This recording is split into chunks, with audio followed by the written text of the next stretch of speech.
Okay. Good morning. 2nd of June, 2016 is the date. Now, we have a rainy, gray, overcast day here in the city. And my friend Bunto Skiffler, forwarded me a video made by our friend Patrick Festa. And I thought that it would be a good idea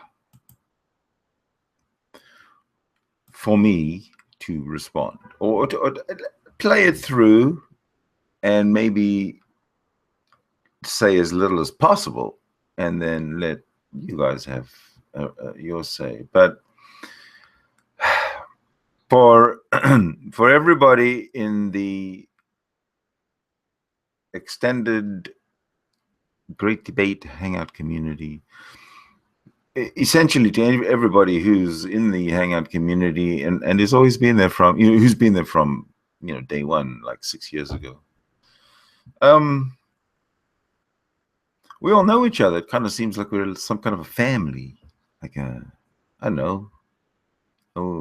You're more than just an avatar on the screen, if you know what I mean. Patrick Festa first hit the internet and the Hangout scene a couple of years ago, I guess. He's been around a while. Yeah, I lose track of time, but I think so. Hold on a second, let's get this damn avatar's kind of bugging me in my face there. Oh, come on, get out of here. Just give me one moment, please. I want to get this guy on the other side or something. Oh, there we go. That's better. Not really, is it? Just give me a minute. I'll make it better later. All right. So Patrick Festa, he first came on the scene, like I say, a couple of years ago.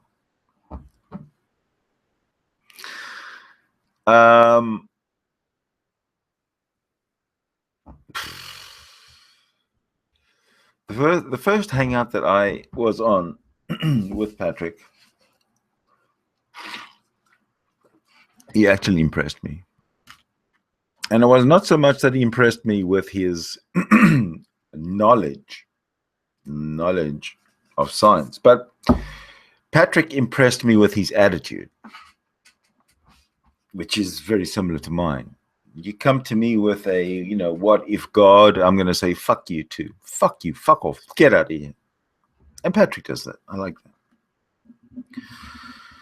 And he did that, in the beginning. As soon as he was talking about science and somebody came to him and said, but what if God and Jesus, and Patrick immediately, right off the bat, didn't fucking waste a second. Fuck off. Just take your nonsense out, take your mythology somewhere else. I like that's great. That's great. Fast forward now for the couple 3 years or whatever that Patrick's been part of the gang. And it seems that he's using exactly that same language towards his fellow atheists.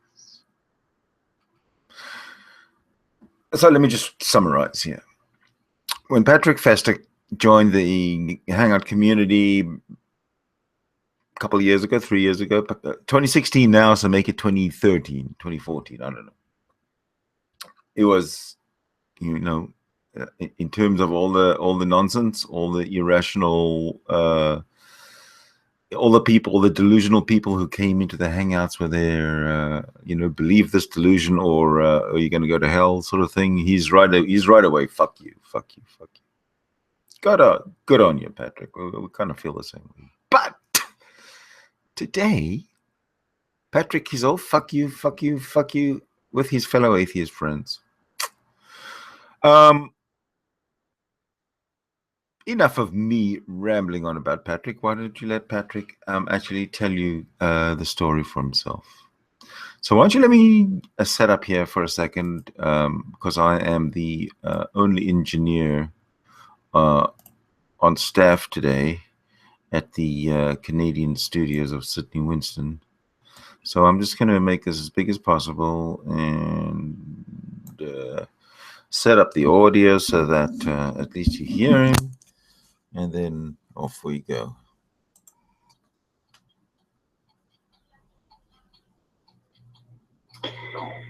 Well, let's make sure this is on. Testing 1, 2, 3. Okay. This goes out to, first, all of my followers, Brother John, and I'm sorry, Brother John, I blocked you because you're just a fucking pain in my ass. Look, all you trolls who clone me and are, you know, the Patrick Festas that I blocked, are you fucking kidding me? Are you serious? I mean, what is your motivation for cloning me and calling yourself Patrick Festa and going into hangouts and disrupting?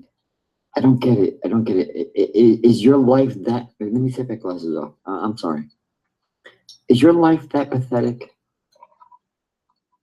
Is you know, to the trolls that are out there who are copying me or cloning me, is your life that pathetic that you clone me?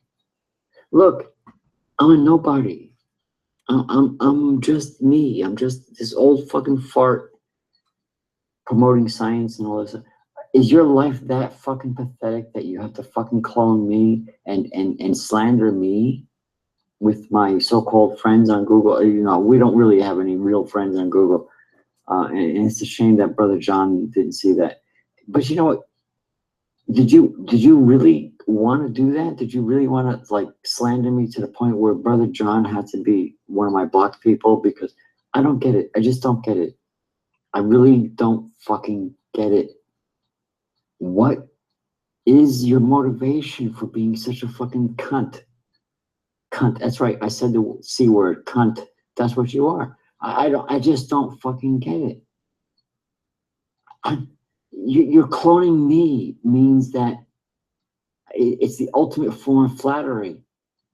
I'm flattered. I'm flattered that you're cloning me to make a point. But what is your point? What is it that you want from me? This guy who is a science enthusiast or whatever. What is your fucking point? You're a fucking idiot. You know, get a fucking life. I'm done with this. I'm done with this. This is a message to all my Google fans and my YouTube fans. I'm not even sure if I should even make this a age restricted thing because I use the curse words and all that and the C word and the F word. I don't care anymore. I'm just gonna do it to see what happens. Get a fucking life, you fucking stupid ass cunts. You know what? Maybe I shouldn't say that. Maybe you're just a fucking bunch of children. You know, maybe you're a bunch of teenagers, like thinking that you're cool or something. But you're cloning me. So I must be that important. Yeah, that's what it is. I'm so important that you have to fucking clone me and make me look bad. That's what's going on here. I don't know. You know what? Go fuck yourselves. This is just a spur of the moment video, and I just wanted to point out that there are people on Google. You know, I came onto Google Plus thinking that I have these grandiose ideas. It turns out that there is so much scumbaggery going on here that I just can't deal with it anymore. It's like why did I even bother? It's just a place where a bunch of fucking little cunts go fuck yourselves. You know, but you know what? I'm not going anywhere. I'm not going away. You're not chasing me away. You're not fucking gonna scare me because if you come here, I'm gonna fucking kill you. Go fuck yourselves. Goodbye. Anyway, whatever. This is just a stupid ass spur of the moment drunken, video. So go fuck yourselves. Goodbye. Well, Patrick, what the hell, man? Oh, damn it. How do I get rid of that?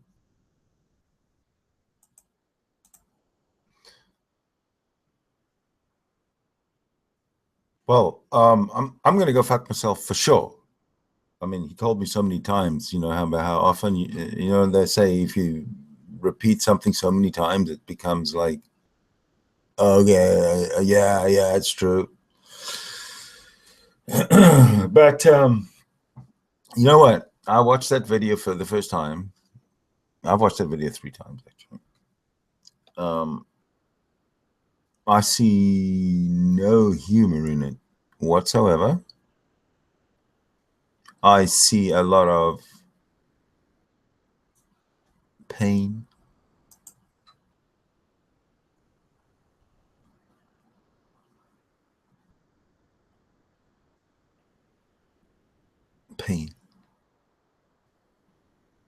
So I don't know what this, to be honest, I honestly don't know what this campaign is of false soccer accounts for Patrick. I have no idea what that's all about.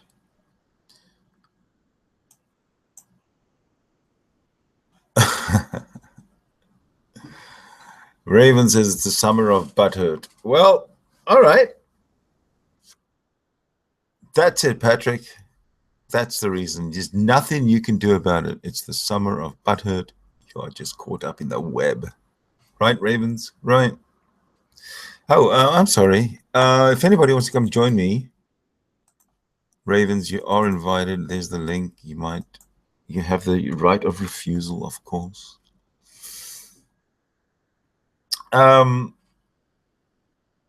But I just, as I was saying, I see a lot of pain and loneliness in Patrick's video.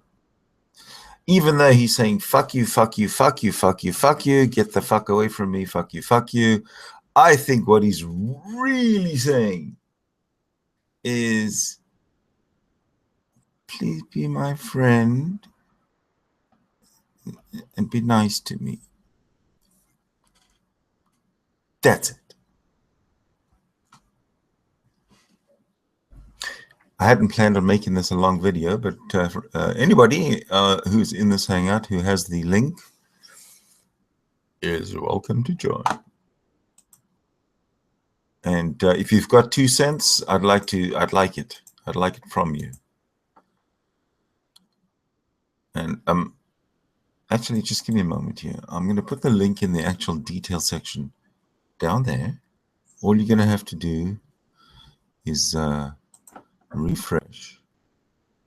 But of course, because I'm in control, you refresh when I tell you to. Okay. So give me a minute here. For everybody who's awake at this time of the morning, what the fuck? I have an excuse. I have an animal.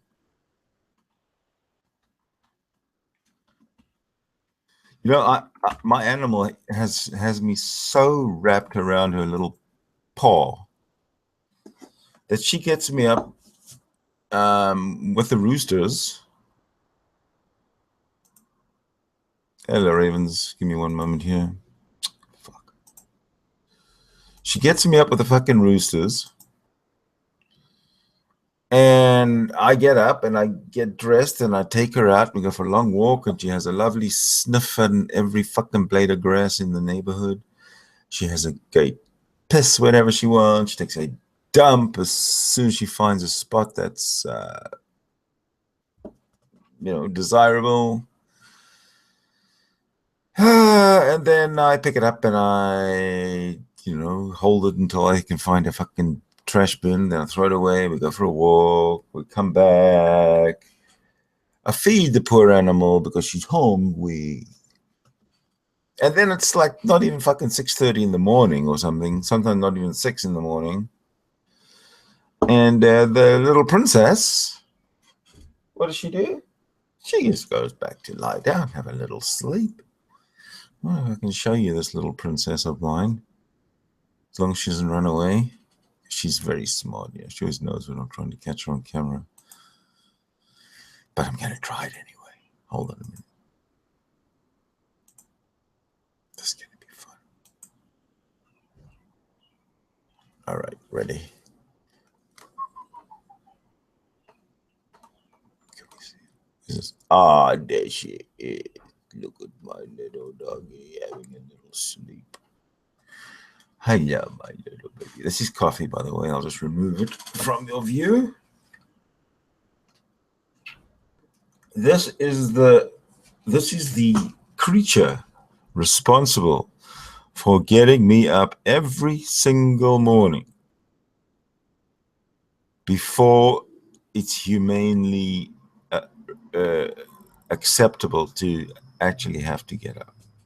Getting trolled by your own dog, man. What do you think? She's trolling you. She's trolling me. Absolutely, she's trolling me. She's trolling me for kibble. How are you, Raymond? Oh, I'm just enjoying the opening shows of the season of Butthurt, or the summer of Butthurt, I should say. Lovely. People getting threatened with jail. People crying about sock accounts. Oh, I'm happy to contribute. I know, right? Oh, hell yeah. Just a never-ending circus show. No, and I'm happy to be the ringmaster. You know, anything to contribute, as long as I'm not on the butthurt end of it. Of course, it would be uncivilized, unmanly. Yes, that is right. Must be the ringmaster. And if you notice, I'm drinking my coffee with my pinky out because I'm civilized. Oh, how aristocratic. My McCafe. Tally ho.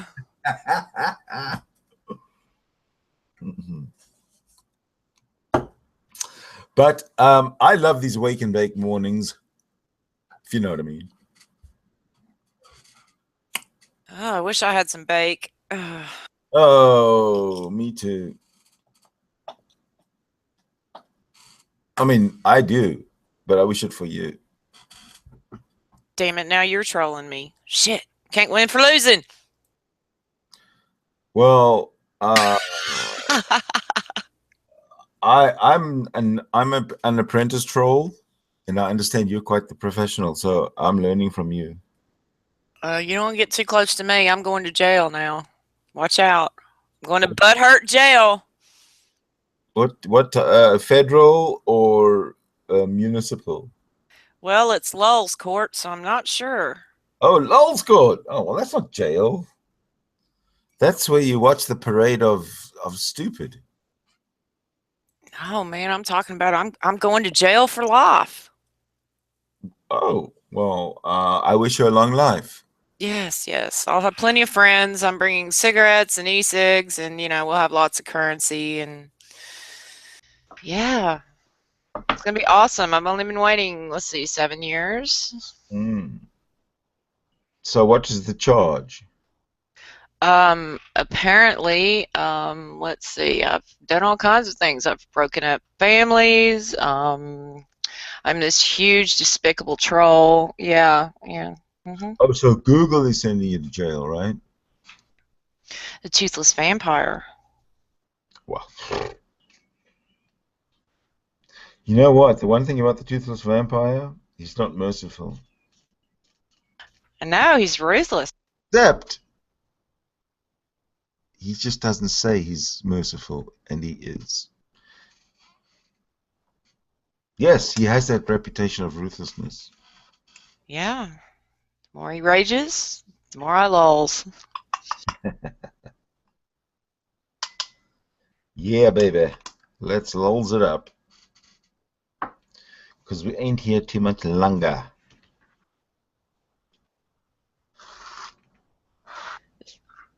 So, we got crime going on because of sock accounts, and what's with that? Didn't I tell him the other night, man? Just like, don't worry about it. It's not a big deal. The more you cry, the more worse it's going to get. This is the thing about Festa. He is one of those people who has no sense of humor when it comes to themselves. They don't look at them. He doesn't look at himself critically, and he doesn't see what a dumb fuck he is and have a good laugh at himself like the rest of us do. You know, we all. I notice. I admit and do not deny what a loser, failure, idiot, miss the mark, whatever kind of person I ever thought I was. Yeah, but yeah, so what? You laugh it off, right? Or you just somehow move on and join the clown posse if you have to. Just don't deny it like he does.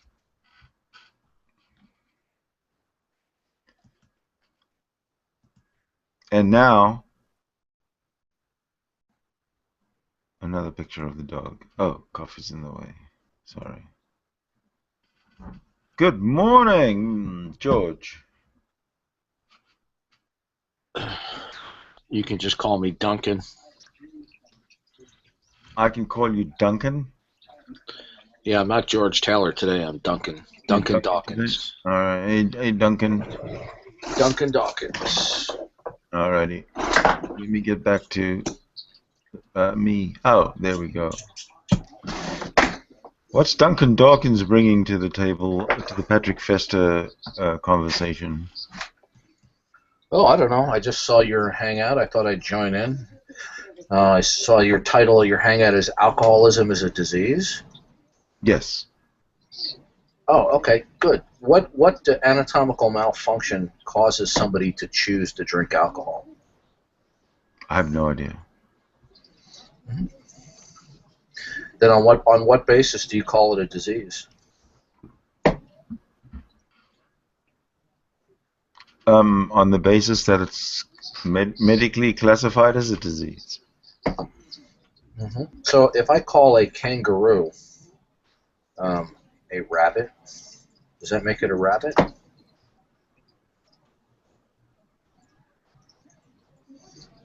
Do we have any? It does not have make it a rabbit, no. Okay, could you tell me who discovered this disease and what anatomical malfunction? I can tell you that. I can. I haven't done that well, recently. Guess what? Nobody. Guess what? Nobody else can either. Well, guess what? You're wrong. No. Well, what I do know. If I'm wrong, if I'm wrong, when you make that statement, when you say you're wrong, that presupposes that there exists a state of affairs that is true that contradicts my position that you declare wrong. So what is this position that you assert is true that contradicts my position, which would make me wrong? All right.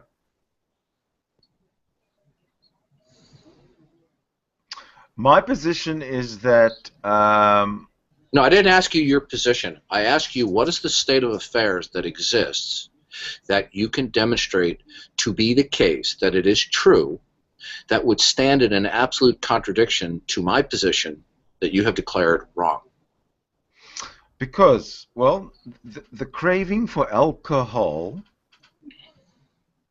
can be as strong as the craving for food and for drink and for water. And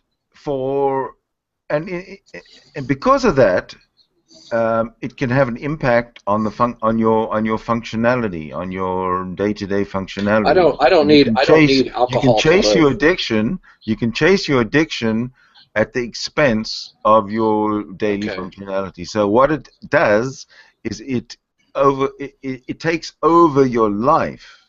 You're not functional anymore. Good. So basically what you're doing is you're denying volition. You're denying volition, Sydney. By the way, do you have any idea where the idea of alcoholism as disease got started historically? Do you have any idea? I've actually researched this. Go on, let's have the facts. Do you have any idea? No. Okay, it started with Alcoholics Anonymous and Bill Wilson, the founder of AA. Bill Wilson went to a doctor that took care of drunks. and he told Bill Wilson, your intoxication is not a moral failing. You have an allergy, he told Bill Wilson. Mm-hmm. As a result of Bill Wilson perpetuated that there was some type of anatomical or physiological defect. At that time, they referred to it as an allergy, right?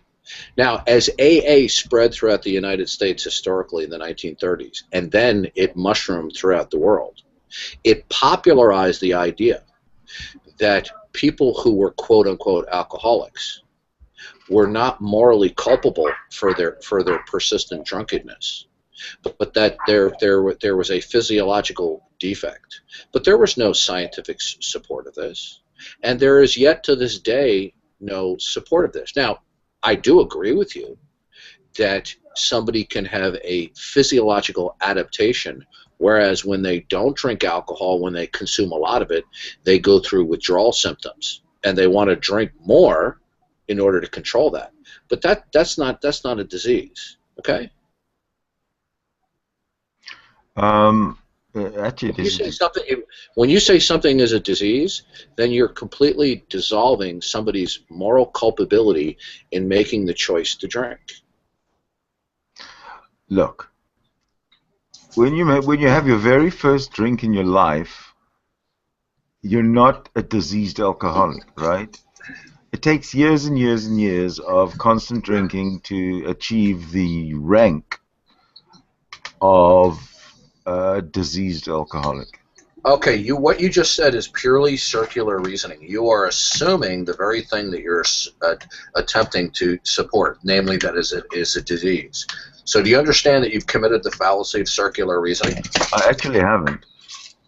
Yeah, you have. In fact, no, I haven't. I'm glad. I will save this because this is a classic example. And what you're doing right now is what many alcoholics do, and I'm not saying you're an alcoholic.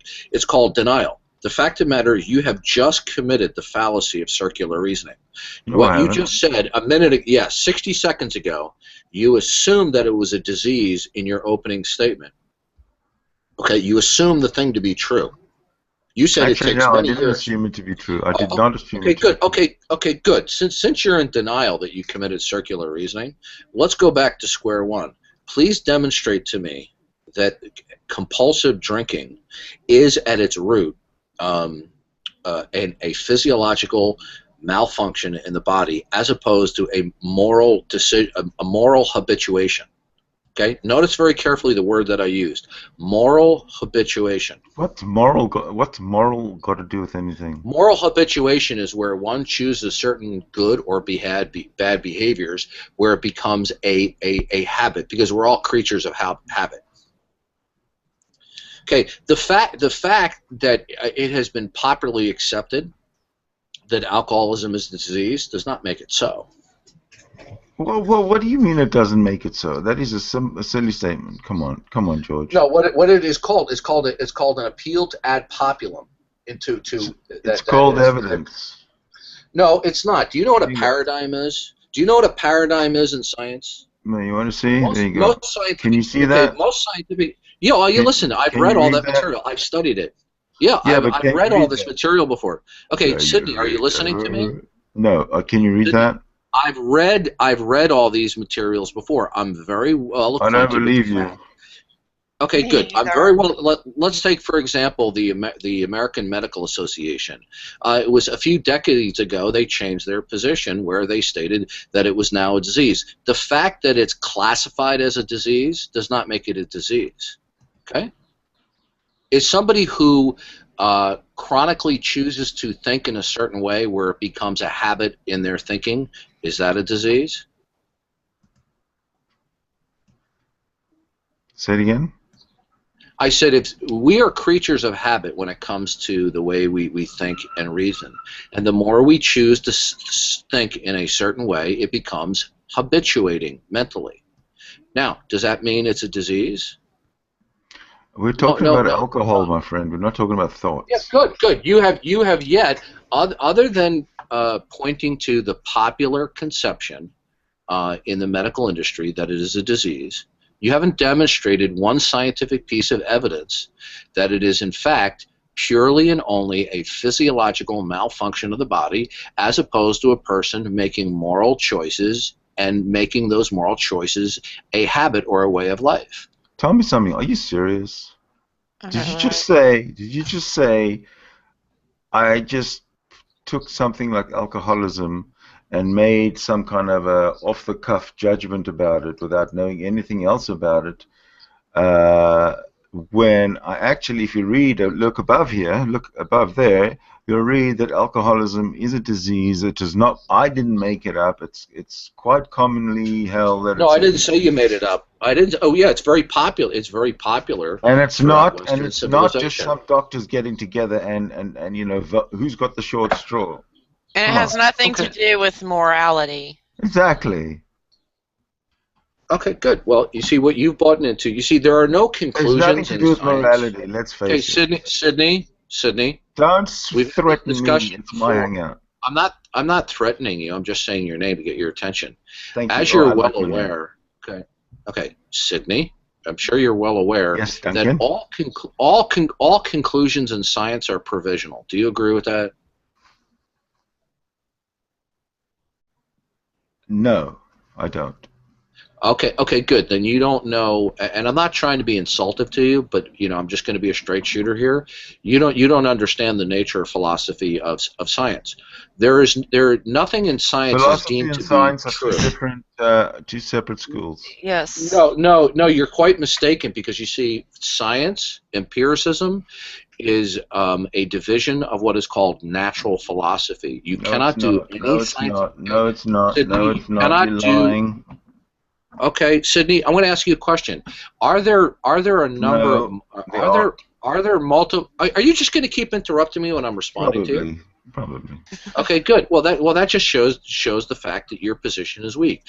There are multiple numbers of untestable assumptions that one must accept moment by moment to do any scientific or empirical endeavors. For example, if you look through a telescope, right, you must assume the reliability of your sense perceptions when you look through a telescope.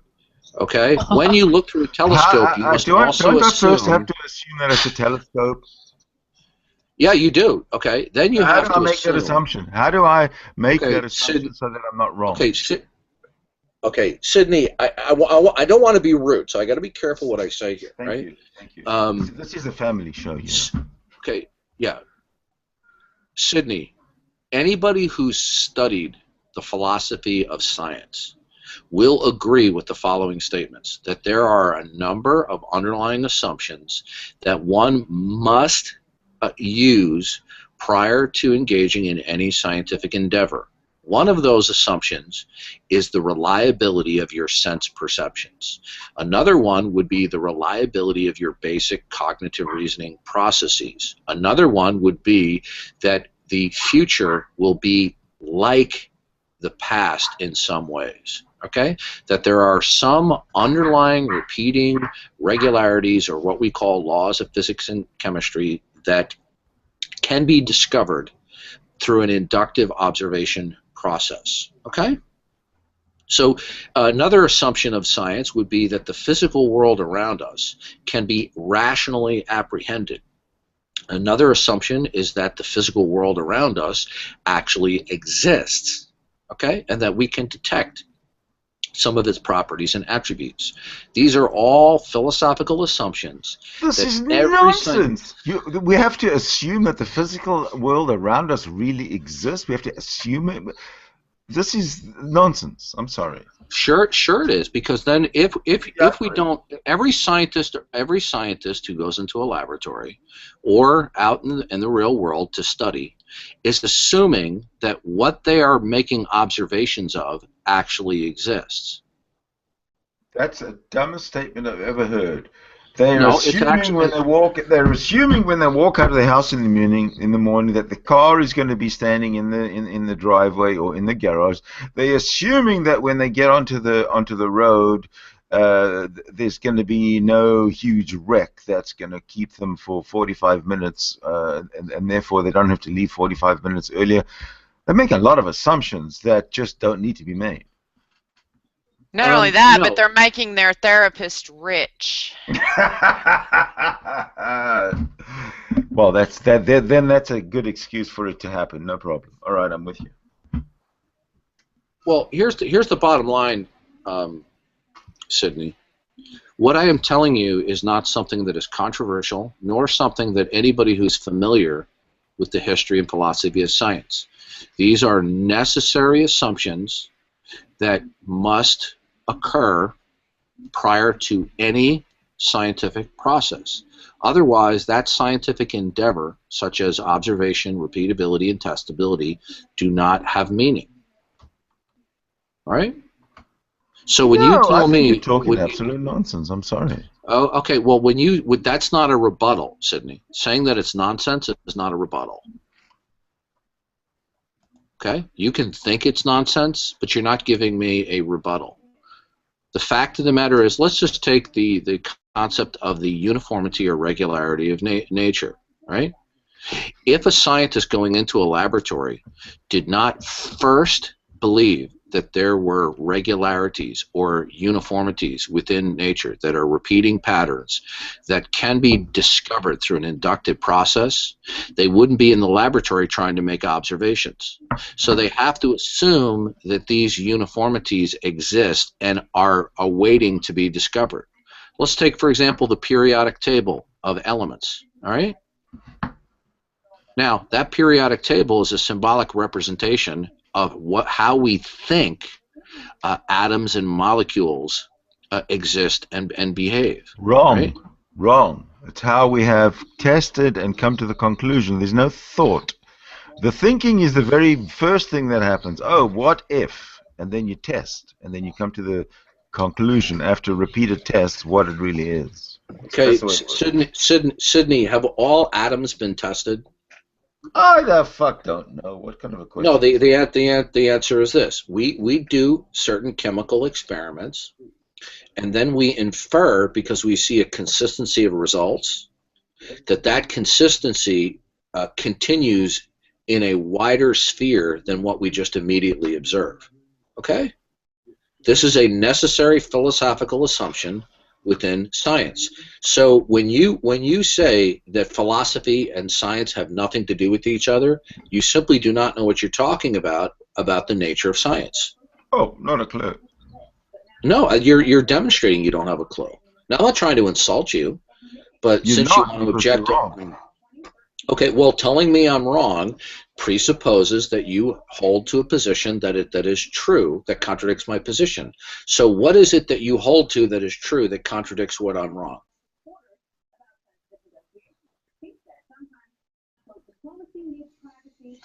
See, telling me I'm wrong doesn't make it so.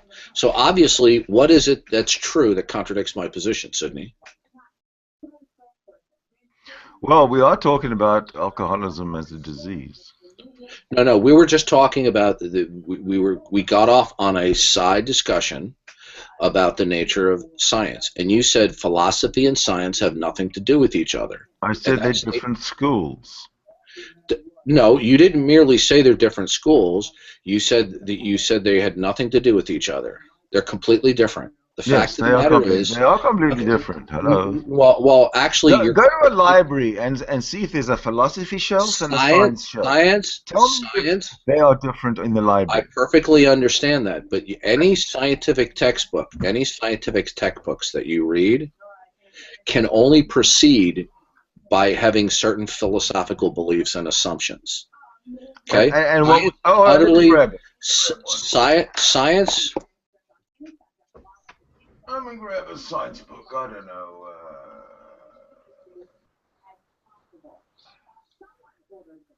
Yeah, let's go. Science book. All right. Got a science book. It's called In the Beginning by John Gibbon. You might know him. He's a famous scientist. But anyway, yeah, okay. Now I got a science book. Now what? What am I looking for? I said to you that any science book has several assumptions in order for them to make any statements about about existence. Okay. Well, they've made a statement here called before Kobe. I mean, after Kobe and before the Big Bang, right? So now, where and do they how? play in the philosophy? I'm going to ask you this question. I'm going to ask you this question. In fact, any speculation about the past is philosophical in nature, because Correct. he wasn't there. Okay, so what he has to do is he has to assume. Okay, do you understand that if you were going to make any conjectures, you know what Kobe about is? the past, what is Kobe? Kobe is a satellite, the cosmic, background. Yeah, I'm very familiar with the microwave cosmic background radiation. Okay. All right, so everything that's concluded is based on data from Kobe. Okay, do you understand the difference between an observation and certain conclusions made from observations? There are no neutral observations. There's no difference between the two. Okay, well, you simply don't know what you're talking about. An observation is one thing. A conclusion from an observation is many things. Okay, here's where you're mistaken. Anytime an observation is made, okay, we are filtering that observation through what we call a web of beliefs. We have a network of beliefs that we hold in our head, okay? So there is no observation that is neutrally made, okay? So observations in and of themselves are not just some objective optical experience. Do you understand that? You are talking out of your ass. No, I'm not. It's simply you just don't understand what the subject matter is. And by the way, I didn't come up with this idea myself. World-renowned philosophers of science recognize this. How about take for example Thomas Kuhn, who wrote the monumental. Okay, Thomas Kuhn wrote a monumental work on the philosophy of science called The Structure of Scientific Revolutions, and he said individual discoveries do not actually move science forward. It is a change in paradigms. All scientists hold paradigms about reality. That's all right. Okay. Paradigms. They're all hold different paradigms, do they? All right, let me give you an illustration, okay? I want to give you an illustration. I'm asking you a question. Do they hold different paradigms? Okay, hold on a second. I'm going to give you an illustration, all right, because obviously you're not understanding this. Obviously. You're walking down the street. All of a sudden you are on the sidewalk with a friend, and you're standing in front of a bank. All of a sudden, 3 men come out with machine guns, and they're firing, right? Yeah. Right? You drop to the ground, and there's other people standing around, and they're just looking very casually at what's going on, right? Right. But you see, but unbeknownst to you, you have stepped onto a on-site movie scene. Right. Okay? And so you made an observation that an actual bank robbery was going on. That's why you dropped to the sidewalk, so you wouldn't be hit by bullets. But then you look up and you notice that there's other people standing around, and they're not dropping to the ground, and they're holding various things in their hand. So you see, there are no neutral observations. You come with a set of beliefs or a set of assumptions that you make certain conclusions from your observations. And that's true for anything in terms of history, science, in the world. So there are no neutral observations.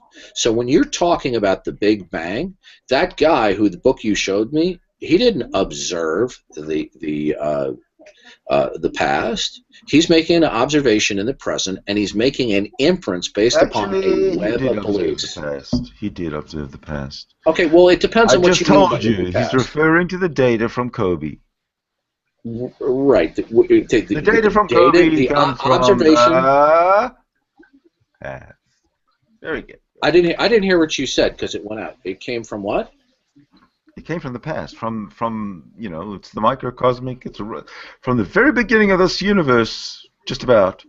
That's where the cosmic backgrounds. How do you don't know that? That's a popular paradigm. I know that. It's in the book. Okay. Yeah. Well, Sidney, you see, you want to believe your materialistic paradigm, all right? Because you don't want to believe in the supernatural. And then you want to be. There is no supernatural, Duncan. None. Woo! You see, what I'm trying to point out, to you, Sydney, what you call science, which comes from the Latin word scientia, which means knowledge, is not really knowledge about the past. It is a conjecture about observations that are made into the present. That is not true. This is coming from somebody who says that philosophy and science are the same faculty, are the same subject, and they're not. Well, now, Sydney, okay, stop. Okay, now, Sydney, I didn't say that. You just misread. Hold on, I never let's see said what Raven has to say. well, you can't prove that all science is based on anything, but the supernatural is. I caught that. I caught when. Okay, Raven. What I'm pointing out is that Sydney, along with many scientists, have what is called a materialistic paradigm. They believe that the physical universe is all there ever was, is, and will be. Based upon those beliefs. No, this is where you're wrong. But belief is not proof. Belief is an assumption, but it is not scientific proof. Well, science doesn't actually prove anything, Raven.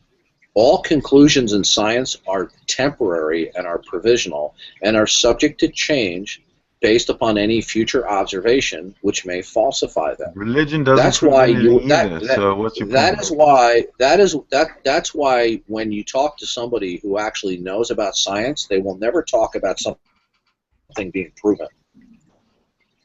Science doesn't prove anything. Do you know why, Raven?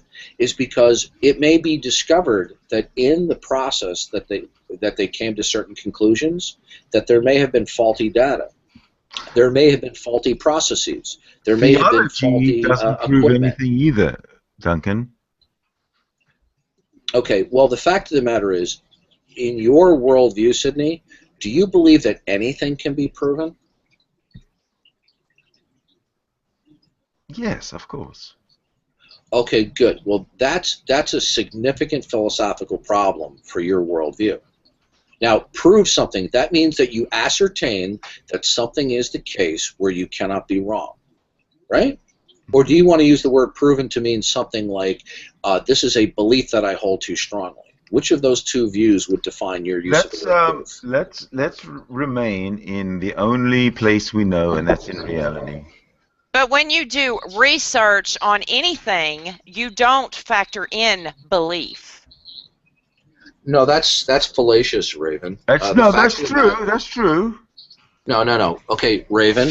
Anytime anybody does, quote, research, they do investigation, observation, everything that they observed is filtered through that person's web of beliefs. It is not possible to collect data in a neutral way because every person has a web of belief by which they interpret the optical experiences that they have. But when you do research, you do not use belief because belief interferes with research. You have to have Raven, do I sound like I don't know what I'm talking about? No, hold on a minute. Okay, I apologize. You sound like someone. You sound like someone who, A, has really no life. So you get on the internet and you try to use all these big scientific, these things that you read, and you try to make people think that you're some, very educated person, and you might be. But my question to you is, do you have a doctorate? Do I have a doctorate? I don't disclose personal information about myself on the internet. Oh, okay, so you don't. So you come on the internet and you debate useless things you know nothing about, like research. Are you going to respond to what I actually said? You do not factor in belief in research. You want an unbiased scientific study There's no such thing of unbiased. There is no such thing. She's definitely right. She's definitely right. Really? Okay. Really? There is no such thing as an unbiased observer. Have you ever been in a science lab, Duncan? Ever? The fact of the matter is, No, that would be a no. Raven, if you don't believe me, I would just suggest that you go open up a Google page and just type in the following phrase. Don't do it. Observations are theory-laden. Okay? And what you will find is many pages that detail from scientific writings that there are no neutral or objective observations. All observations are filtered through somebody's web of beliefs. Hello? Who said hello? Oh, I was just testing my mic. Yeah, works. Yeah, there's something wrong with your mic, Chris. It's a little crackly. Yeah, it's. So getting back to what I was saying, Raven, nothing can actually be proven, even from research or findings. Now, a certain conclusion that somebody might make from observations, it might be true, but it is not the ability of science or scientists to actually determine that something is true, even though they might think that something is true. Only an omniscient being can determine that something is actually true. Right? Now, that is nonsense. Wrong. Okay, all right. Let me explain to you why that's this omniscient being. All of a sudden, you've kind of slid under the carpet from nowhere. You got a crowbar, and you're trying to. Okay. You're trying to slip in the slithery, slimy. Okay, good, Sydney. Sneaky... Sydney. Good. Yes. Okay, so Sydney, you believe that a non-omniscient being, such as yourself or another human being, can determine that something is true, right? Okay, yeah, we've said that hundreds of millions of times. Okay, good. Now, true, okay, when we talk about something is true, how do you define that which is true? Because I'll give you my definition, but what's your definition? There's evidence, what is evidence beyond a truth reasonable mean? doubt to support my position. I mean, there you go. I'm not asking you about belief. I'm asking you, what does truth mean? Truth means that there's enough evidence to support my position beyond a reasonable doubt. That beyond a reasonable doubt does not mean that something is true. That's illegal. Okay, what you're confusing. Let's test every case on its merits and put it through that particular. Okay, Sydney, if you actually look in dictionaries, they will not define truth in that way. What you are giving is what we would call a legal criterion for making certain judicial decisions, such as somebody's guilt or not guilty. All right, that's not a definition of truth.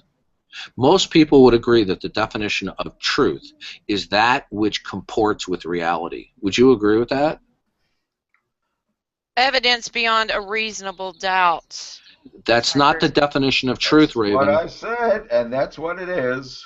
That is not the definition of truth. What you are offering is a popular conception of a legal criterion to convict somebody. You asked me a question. I gave you an answer. And so if my answer is not going to be good enough, why did you ask me the question in the first place? And why didn't you just give me that? Okay, so what you're defining then, the mistake that you're making then is when you say beyond a reasonable doubt, it means that there can be some doubt, right? So truth is something you believe, but there are some doubts that you might be wrong. No. Sometimes there's absolutely no doubt, but sometimes. Oh, okay, there good. is doubt. Okay, and okay. Here's the problem. Here's the problem when you can say that there can be. Here's the problem when you say that there can be absolutely no doubt in certain beliefs that you have, because Sydney, when you have beliefs about. Can I finish without being interrupted? Belief's not proof. Belief is not proof. Belief is not proof. Exactly, and don't assume that I have beliefs. All right. Okay, so Sydney, I'm trying to figure out where I can begin because you're not understanding this. Okay. Yeah, and I think you're just being argumentative. Yeah, I can help you with that. Already? Okay, this is where you begin. Okay, axiom number one, and this is what we have to agree on, and there's no argument. God is imaginary. All gods are imaginary. Okay? So that's axiom number 1. We agree? How do you justify that axiom? By the evidence that God is imaginary. Okay, well, you're not in a position to make that determination. I most certainly am. Really? How? Because I just made it. So if I couldn't have made it, how could I not have been in the position? Well, the fact that you asserted it, that doesn't mean that that's the case. That's something that you believe. And the fact that you believe it and billions of people on Earth believe it does not mean that it is proof. That is not proof. A belief system is not proof. You can't prove that there is a God. Can you prove that there is a God? Okay, Raven. Okay. When you say prove that there's a God, yes. Do you believe that, given your world? By the way, are you an atheist or an agnostic, Raven? You don't give out personal information, neither do I. Just answer the question. Well, that's not personal information. See, it comes back and it bites you right in the butt. No, that's not personal information. Well, yeah, it is. Your personal things, anything that you believe in or don't is that's your business. If I choose to share it with you, that's one thing. Okay. We'll just move on. When you now we're going to move on because we don't want to answer the question. Okay, please proceed. No, Raven, I'm glad to answer any reasonable question that you want to put to me. But when you make a statement, you had a doctorate and you ran from that one, so you know. Raven, when you say God cannot be proven, right? Prove it. What's your proof? Okay. How do you know that God cannot be proven? Don't answer my question with a question. Just answer the question. Can you prove good. there's a God? Can God be proven? Yes. If there is an omnipotent God, if he gives you're starting off with an if. Can God be proven? Okay. Yes, Sydney, would you not interrupt me in my answer to Raven? I would respect that. Okay. Now, Sydney, it is my position that our very existence necessarily entails the existence of God. Now, you obviously reject that or don't accept it because you said you can't prove God, right? Now, the very idea that proof is possible for some things necessarily entails that there is a God that enables us to know some things that are true in such a way that we cannot be wrong. Now, if you're going to affirm that some things can be proven without there being a God who enables us, then tell me how proof is possible from within your worldview without a God. I can answer that. I can answer that. The fact that you believe in it and you believe in it so strongly that you are opposed to any outside questioning, reasoning, refuse to show any proof at all. It doesn't matter. You believe in it and you're not going to accept any opposing view of it. Just to question it, in your opinion, is wrong. So it doesn't matter what anybody says. If you just basically say, prove there's a God, I don't believe you, you can't and won't do it. Sydney, if God does not exist, can some things be proven? God does not exist. Sydney, if God does not exist, can some things be proven? Duncan, God does not exist.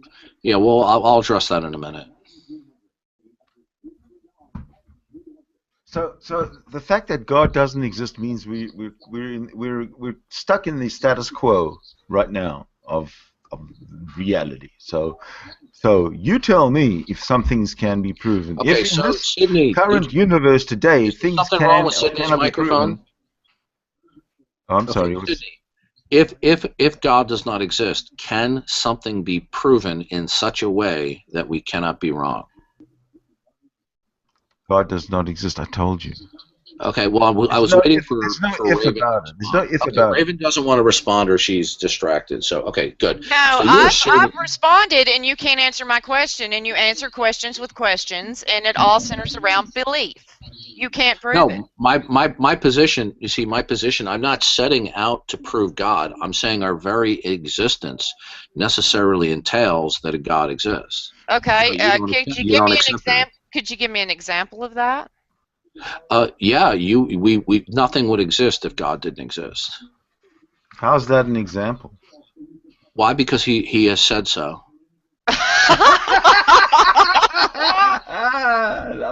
Love it. Thank you. Awesome. Okay, good. Okay, good. I'm glad you did that. Brilliant time. Good. Now that you don't accept that, can you tell me, how do you know anything is the case? Is it because you say so, or somebody else says so? I ask God, and then He tells me. Okay, good. Now, since you're laughing at that statement, all right, tell me, how do you know that anything is the case? Is it because you say so? Or is it because somebody else says so? Look, everything is judged on its merits. You can't just go and have a blanket, how do you know that anything is the case, without giving a specific case of what you're talking about. Sydney, tell me, how is anything determined to be true or the case? How is anything determined to be the case? If you want to laugh at the idea that God exists because He has given infallible revelation, you want to laugh at that, then tell me then, how is anything determined to be true in your worldview? What is the infallible revelation you're talking about? The Bible. Oh, really? Oh, come on. If you don't accept that, which is your prerogative. Now you're trolling us like a fucking professional. Now, Raven, tell me, how is anything determined to be true and in accord with reality in your worldview then? I don't understand the question. I don't either. Okay, well, when you said, how do I know God exists, and I said because He has given infallible revelation that He exists. But wouldn't He give it to everybody? This is my question. Wouldn't the infallible revelation be given to everybody, and there would never even be a question whether God exists? The problem is this: you are presupposing that revelation from God is not or cannot be suppressed by the human mind. Okay? There is no God. You see, this is the thing that you just don't understand. Okay, you haven't demonstrated that is the case. You haven't demonstrated that there is a God other than saying, well, it's written in a book. That's not proof. Anyone could write a book and write anything they want to in it, which has been done over and over again. And there's also, if a certain ruler comes into power and doesn't like what something says, he just gets people to rewrite it. Right. I don't even know how to respond because that's just a vague generalization, Raven. King James Version of the Bible is a perfect example of that. Right. Yeah, how about you go back to, I think it was Richard II that, okay, Raven, how much do you know about Bible translations and the historical development of the Bible? Like I say, anybody can write what they want to in a book, hide it in a cave, wait 2,000 years, and, just watch the fun as the monkeys run around and, just exalt this book Raven, all of okay, Raven, you raise the issue of the King James Bible. I mean, what is your point when you're invoking the King James Bible, Raven? Well, let's see. The fact that it, just like the Quran, has been rewritten so many times, that's why a lot of it makes no sense, because people pick and choose what they want to believe in and rewrite it to suit their personal beliefs at the time. Raven, how did you determine what you just said is true? Are you serious? Have you ever read the Quran? Have you actually sat down and read the Bible? Raven, yeah, I asked you that question. I know you're going to just run around in a circle, answer questions with questions. There you go. Raven, I have read. You call somebody Raven, Raven, I have read through the Bible numerous times. Now, you said that the Bible has been rewritten over and over again. Could you tell me how you ascertained that that is true? Well, if you've read the Bible, like you say you have, and the different versions of the Bible, and actually researched different religious views, then I wouldn't have to answer that question. Well, you made a claim that the Bible has been rewritten. What does that mean, and how did you ascertain that? Did I not make that clear earlier? No, you didn't.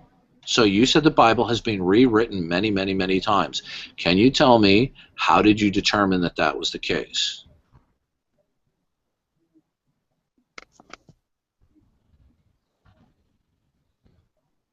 What are you saying? I still don't understand that question, because you say something, and you say, how do you determine that's the case? So, like, are you not supposed to think before you speak, or what? So, Raven, how did you determine that the Bible has been rewritten over and over and over again? Obviously, you don't know anything about the Torah. And you don't know anything about history, you don't know anything about historians, you don't know anything about study, you don't know anything about research, you don't know anything about universities, you don't know anything about libraries, you don't know anything else. What the fuck do you know? Okay, so Raven, how did you determine that the Bible has been rewritten many times? Do you know what the Torah is? I'm very familiar with it. Then I wouldn't have to answer your question if you knew about what the Torah was. Very true. Okay, so you don't have an answer. I can answer that question if you don't have an answer, Duncan. Still waiting for Raven to support her claim. She didn't make a claim, she asked you a question. Right. So no response, Raven? I already said if you know anything about the Torah, then that was a stupid question you just asked me about how do I have evidence that the Bible has been rewritten, because the Bible came from scrolls from the Torah, the original writings, the original Hebrew writings. So why are you asking me such a stupid question? So when you say it's been rewritten, do you mean that it has been copied, or do you mean that the original content has been deliberately and willfully altered from what the original author or autographs Neither of the above. were? What you mean is that the original content has been copied exactly the same every single time. Okay, so from the original to any copy that is made today. Okay, so Raven, are you referring to mere textual variance in each generation of copies, or do you mean that somebody just said, gee, I don't like this narrative, and they just made up some other narrative and they inserted material that was not in there by the original author? Which of those two positions are you referring to, Raven? Both. Okay, good. Okay, so I can discuss the issue of textual variance, but that's pretty easy to dismiss. Well, let's discuss where you said that the original content was completely altered and new stuff was put in there that was not written by the original author. Could you tell me how you ascertain that? Well, I can give you one book of the Bible that was in the original Torah and is not in there now. Bel and the Dragon. Have you ever heard of that? No, that where was that in the books of the Bible? In fact, we have, going back to the first century, we do not have that in either the Dead Sea Scrolls, nor is it in the Greek translation of what is called the Septuagint. How about the book of St. Thomas? Have you ever read that? Okay, so are you referring to the Pseudepigraphia? Oh, okay. So you don't know. Okay. Well, thank you for answering my question. Yeah, I mean, are you talking about the Gospel of Thomas? I've answered your question. Okay, so I think I've demonstrated in the conversation that you don't have the foggiest idea of what you're talking about. You're just making really? I wild don't. assertions. Well, I mentioned the Torah, and oh, that wasn't good enough though. We're going to try to be analytical and break it all down, and but there is a God because it's a book, right? Well, You can't give me any other examples where you can back up your God is real statement other than talking about a book. Okay, Besides that, we were talking. prove there's a We were God. talking about. We were talking about Prove your there's a claim. God. Okay. Well, the fact You can't. You can tell me about books and scrolls, but you cannot prove that there is a God aside from that. Okay. Well, you see, that's not my goal to prove to you that God exists. Well, of course not. Of course not, because that Raven, is your Raven, I'm trying to have a belief. conversation. Every time I try to speak, Raven, every time I try to speak, you're interrupting me. Yeah, because, like I say, aside from a book and your personal belief, you cannot prove there's a God any other way. By the way, is that guy sitting next to you in that picture, is that Joe Namath? No. He looks like Joe Namath in that picture. Looks like a Joe Namath who shaved his head. Anyway. Yeah. So it's not my purpose to try to convince you that God exists. It's my position. Okay, Raven. Raven, I'm trying to have an adult conversation with you, and every time I try to respond to you, okay. No, I'm not mad. I'm not mad. It's just that you're being obnoxious, and this is what many skeptics do when they're on the losing side of a discussion. They interrupt. Oh, it's just like answering a question with a question. Yeah, I kind of like doing that. So it's not my purpose to try to prove to you that God exists, because it is my position that you know God exists.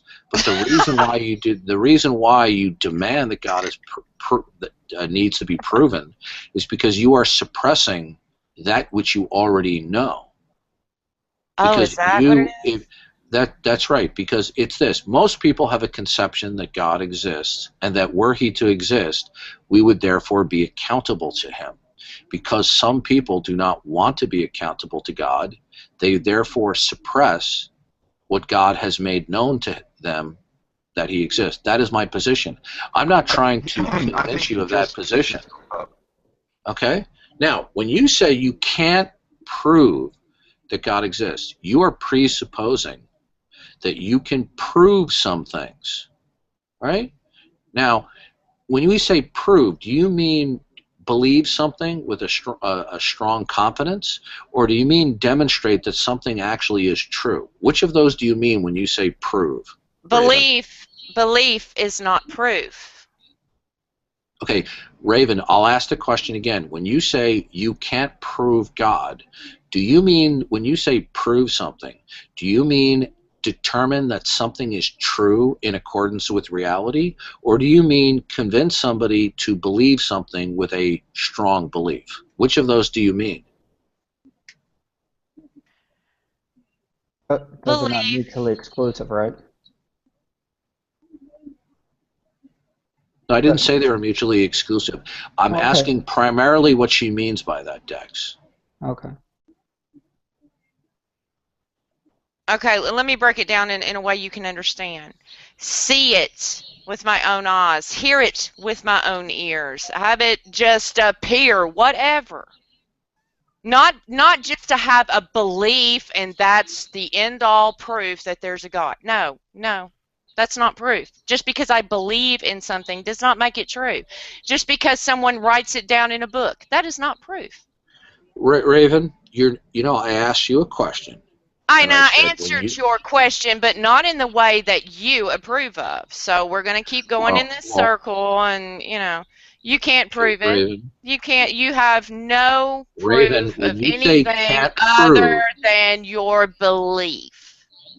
When you say can't prove, do you mean demonstrate that it is true? Demonstrate that it's true. Then, besides a book, okay, good. Besides a book, prove it. Okay, good. Now, Raven, how can anything, let me put it this way. When you say prove something to be true, what does the word true mean when you use it? We're not going to break down the definition of the word truth. Just answer the fucking question, man. I mean, that's all there is to it. Answer the question. How can you prove that there is a God aside from a book and your personal beliefs?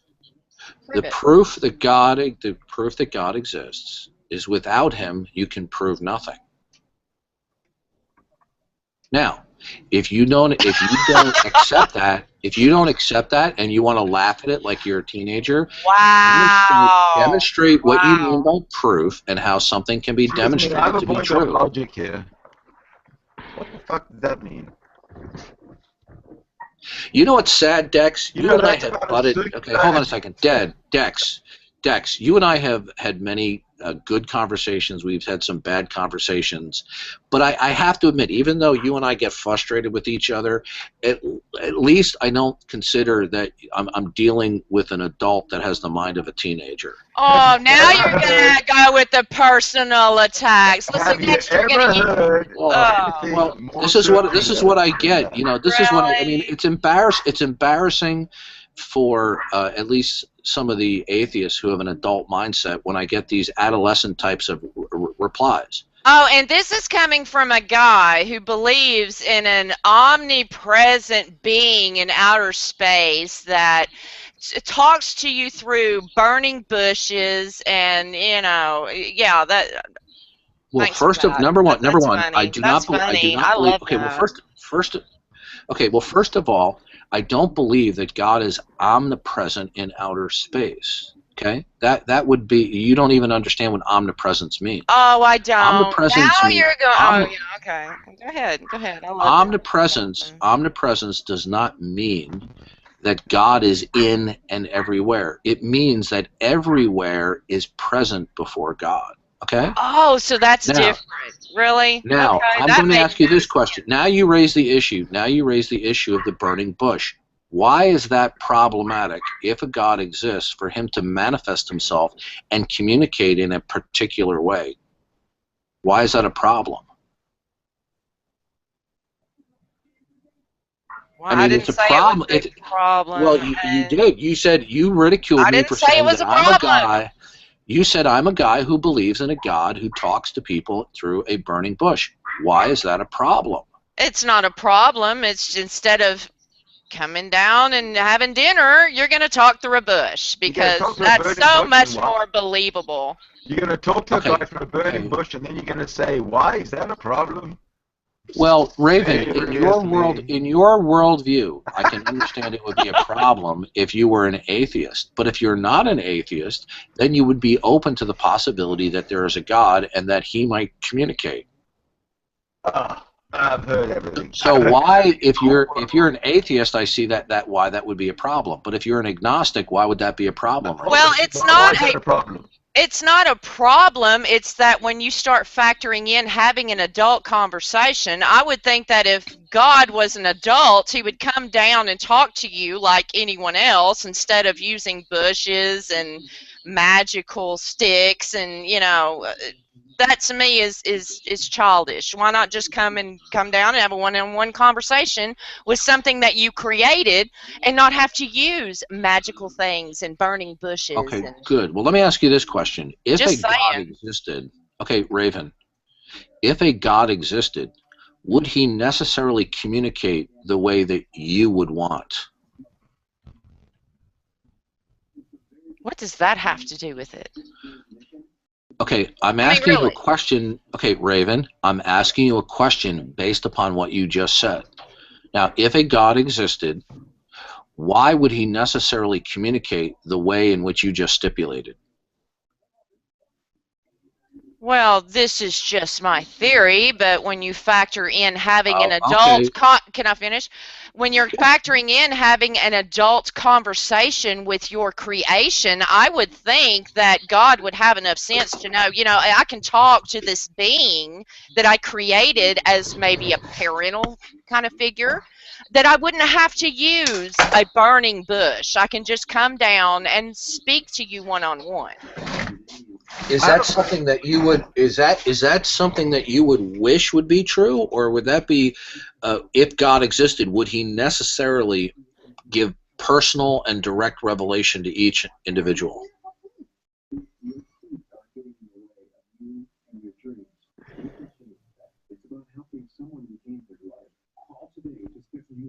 Raven?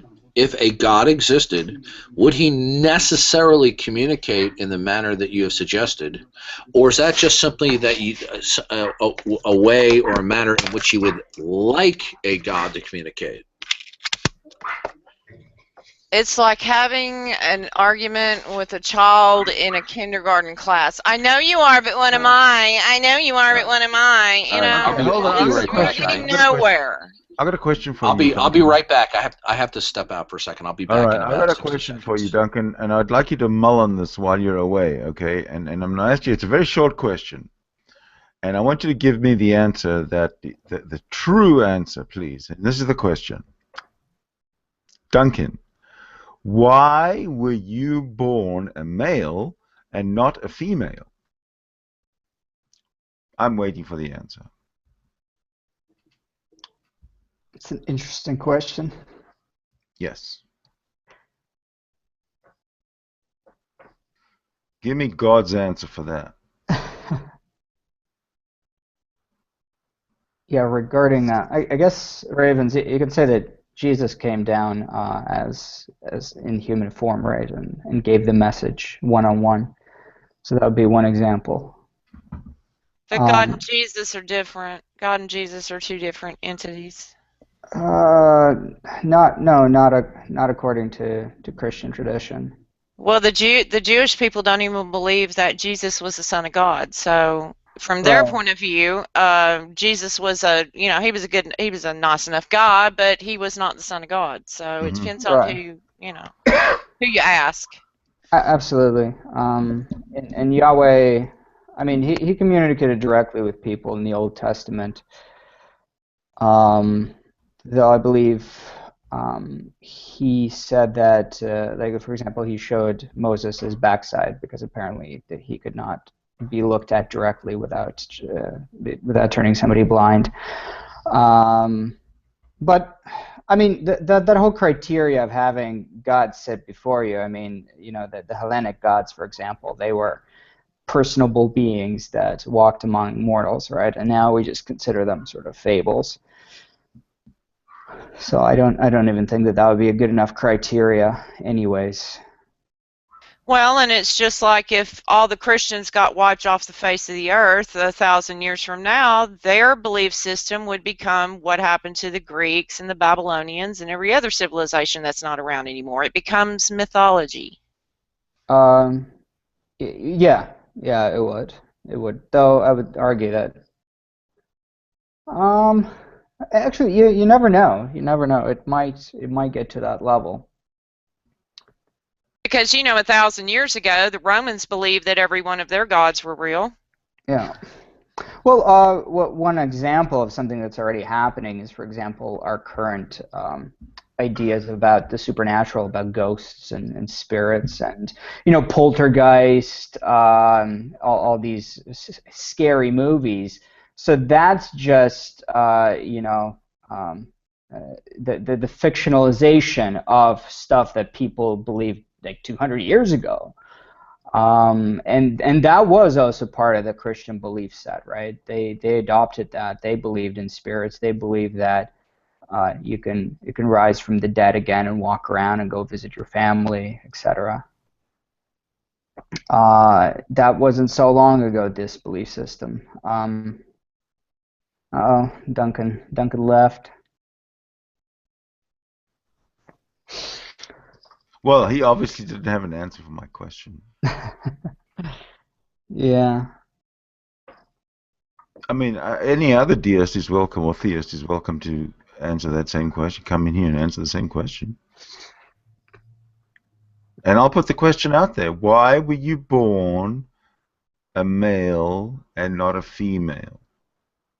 And this is a question to the Christian fundamentalist males.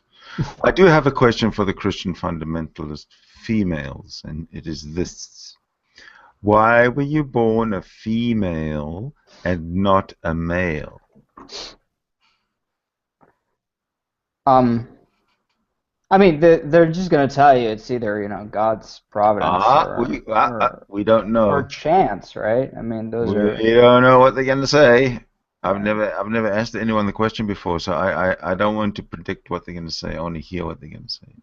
I mean, I'm going to hear what they actually say when they say it. So, kids, for all you Christians out there, just say no.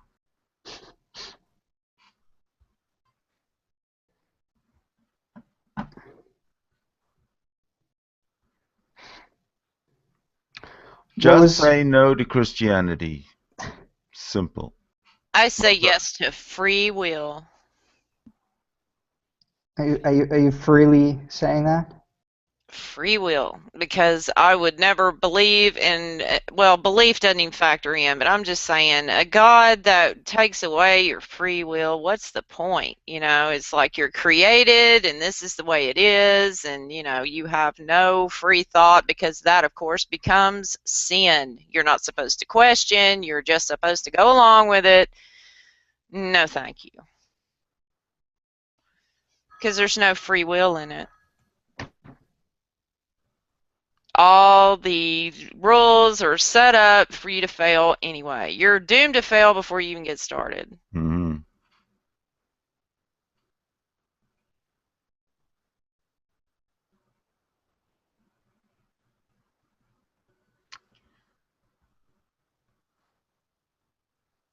Duncan left?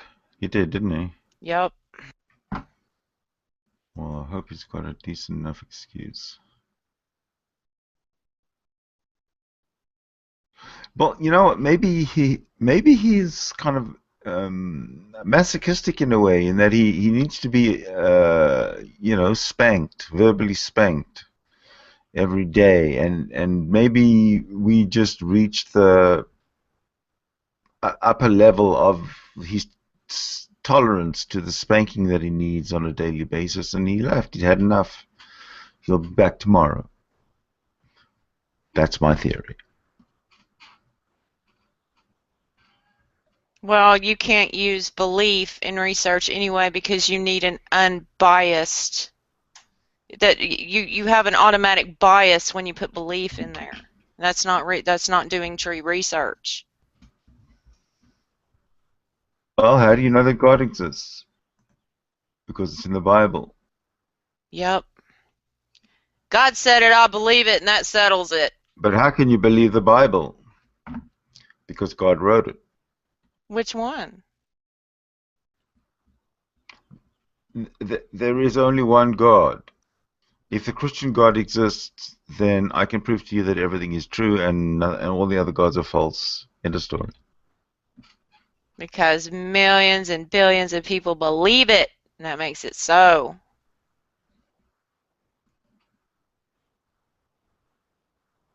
You see, you atheists are idiots.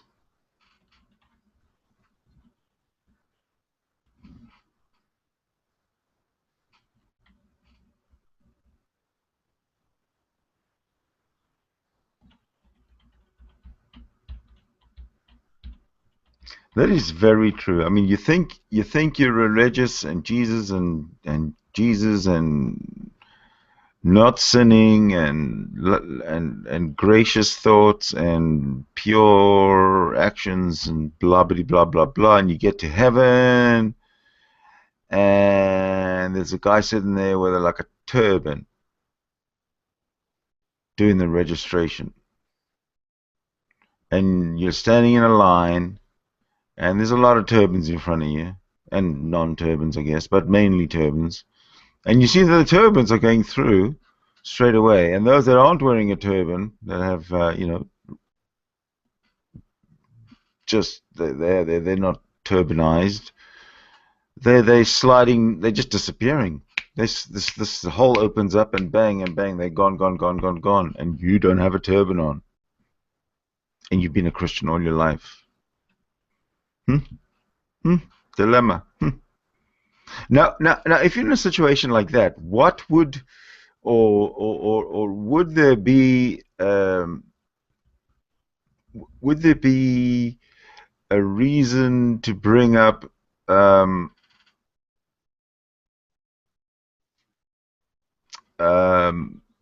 any philosophy about your future existence?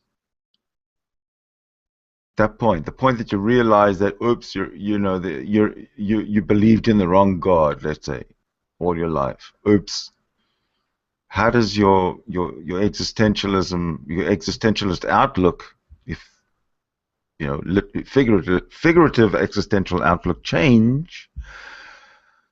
Well, until you get to the front of the queue and find out what your destiny is, which you know is going to go down the chute because you're not wearing a turban. What do you think about it?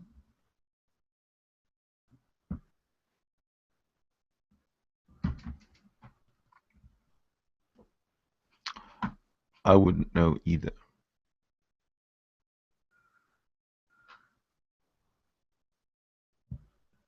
Well, you're just wrong because you're just supposed to believe. And if you don't believe, then there's something wrong with you. But I do believe. I believe that X and subsection and subset XA and subset XB and subset XB. But you believe in X and subset XA and subset XB, but you don't believe in subset XC, but you stick in a subset XD. That is ridiculous.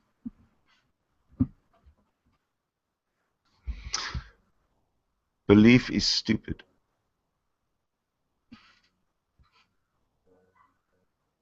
Belief is a way of trying to desperately prove your point. You just use your belief as proof. I don't have to prove anything. I just believe it, and there's other people that do too. So we're all right, and you're wrong, and pretty much, yeah, pretty much. But I honestly believe that we are going to get through to these people very soon.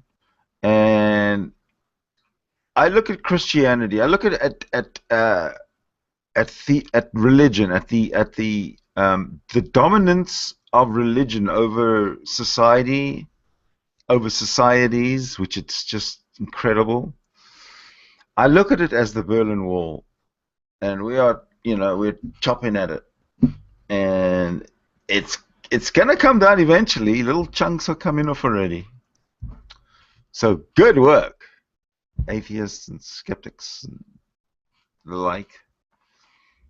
Well, it's kind of like if you've ever been in a therapy session with a group of people, and you always have a few in the group that, oh, well, you don't believe in God, and I believe in Jesus, and if you would just pray, and one of your problems is you don't believe, and it's like, okay, let me get this straight.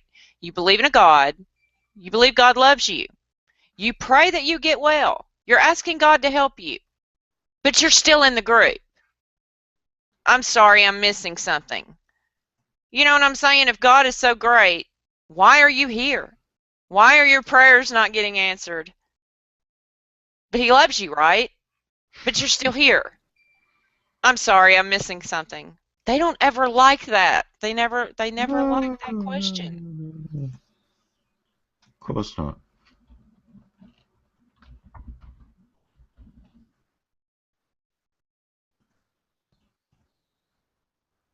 And why is that? I think fear, that the fear that emanates through a theist's soul 24 hours a day must be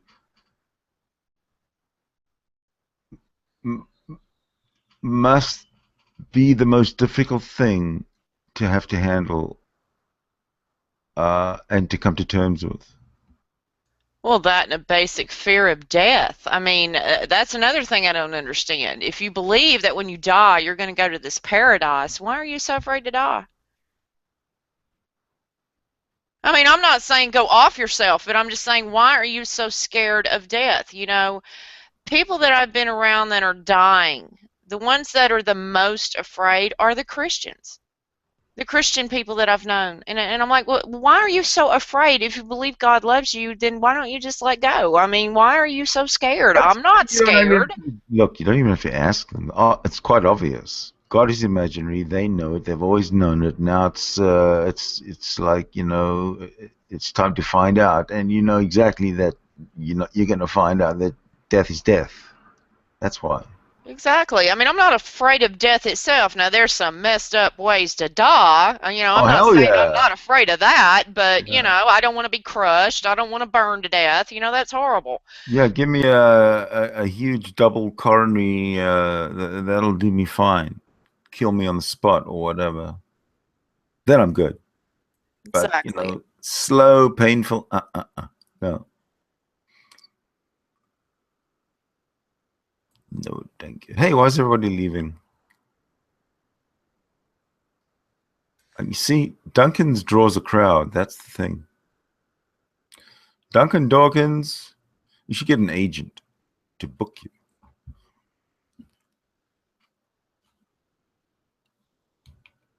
No, I graciously do not accept the offer of being your agent. Sorry.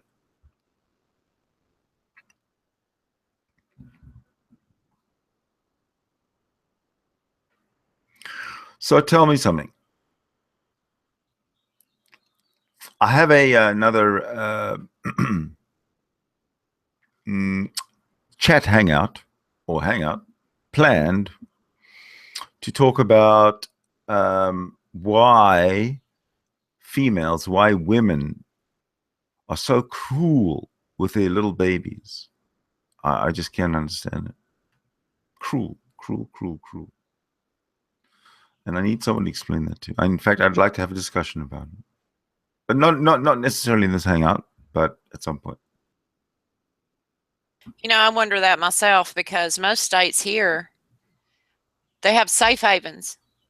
You can give your baby up. You don't even have to tell them why. You just show up and say, you can go to any police station, fire station, and just say, look, I just don't want this child. They don't ask any questions. I don't even think they answer your name, and they take that child. I don't understand why these women murder them, throw them away like garbage. I don't understand it either. There's so many people out there that want a baby, and you murdered it just for selfish reasons. I don't understand that. Yeah, we've got one of those set up at the local hospital, just two blocks away, next to emergency. You take your baby there. You open the door. You go inside. I guess you put it down. I think you've got a chance to say or write or do something, but whatever it is, from the time that you leave, the door closes when you leave. Nothing happens for 30 seconds. No one reacts. No one comes in. Nothing.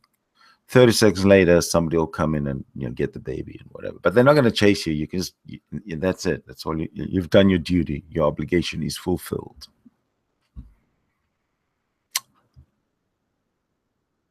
No, I don't understand that. A lot of times, a lot of cases I see, they murder the child just to get back at the father. And really, how could you do that? There's a million other things you could do besides murder your child. People do that, actually. There was a case not that long ago where it was an Israeli case where an Israeli and an American were married, had 2 kids, got divorced.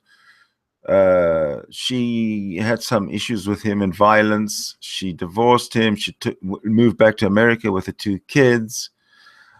He went to court and he wanted visitation rights. They arranged for the 2 kids to go to Israel and live with the father for the summer. The kids flew to Israel. They landed. They went with the father to some family thing. Everything was wonderful. And then they went back to the father's house. And then the father slit their throats.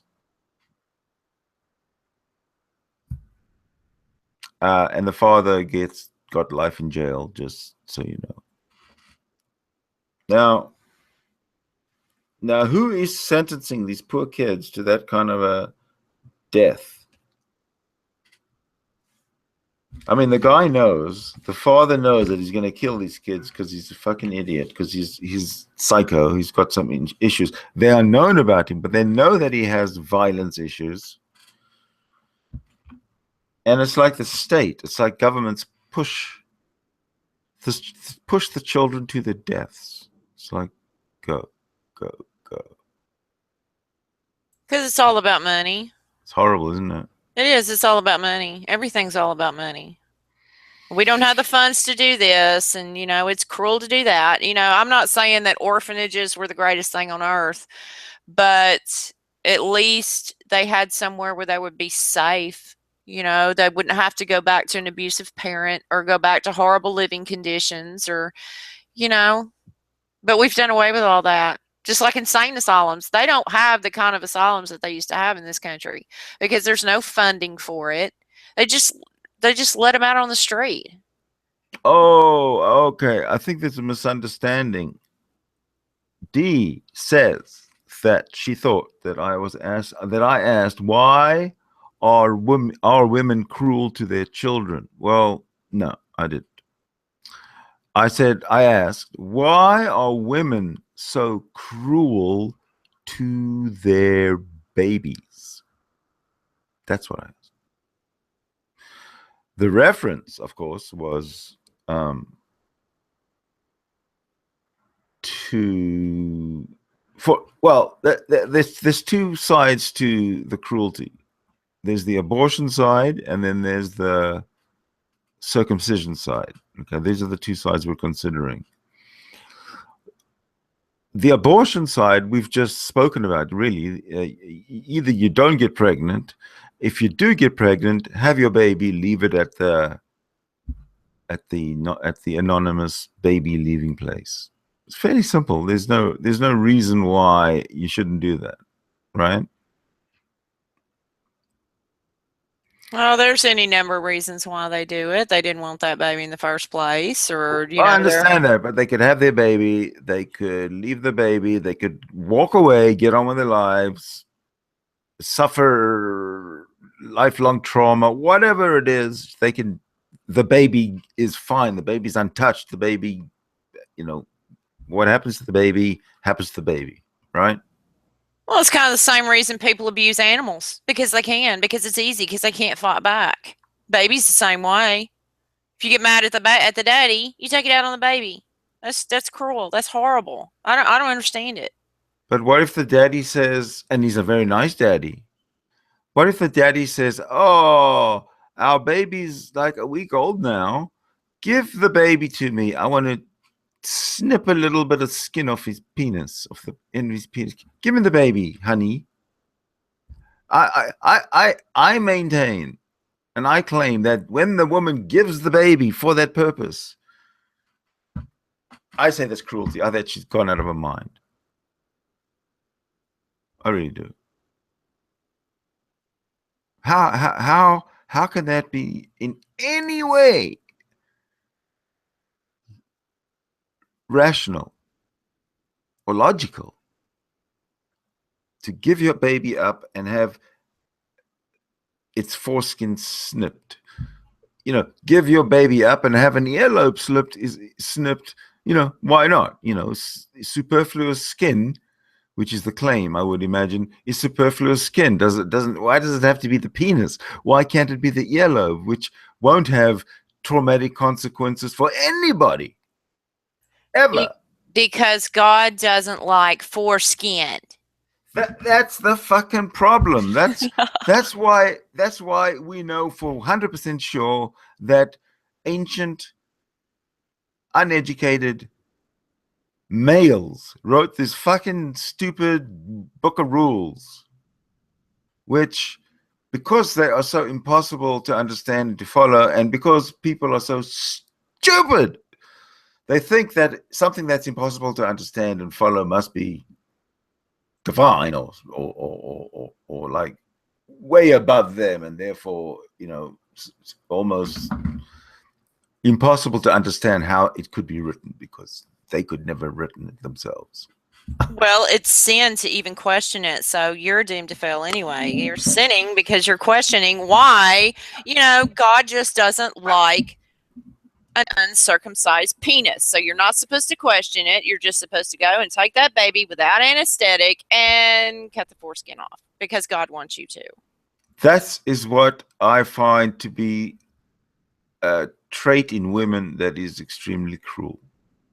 As nurturing as women have shown themselves to be, And as much as the focus has been by media, social or otherwise, to focus on the nurturing side of women, you don't see anyone presenting the point of view of why a woman would so readily give her male son or female, whatever, give her, but let's say male son after 1 week of it being born, and the bonding after 1 week, and saying, here, go and snip a little bit of its penis off. No problem.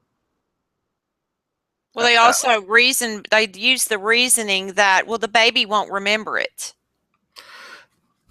Maybe not, but the body will be traumatized and the body will never forget. Exactly. It's just like, I've had pedigree dogs before, and I refuse to get their ears done because of the same reason. They take a pair of scissors and they cut their ears, and they don't use any anesthetic. To me, that's horrifying. I don't care if it's a baby, a puppy, whatever.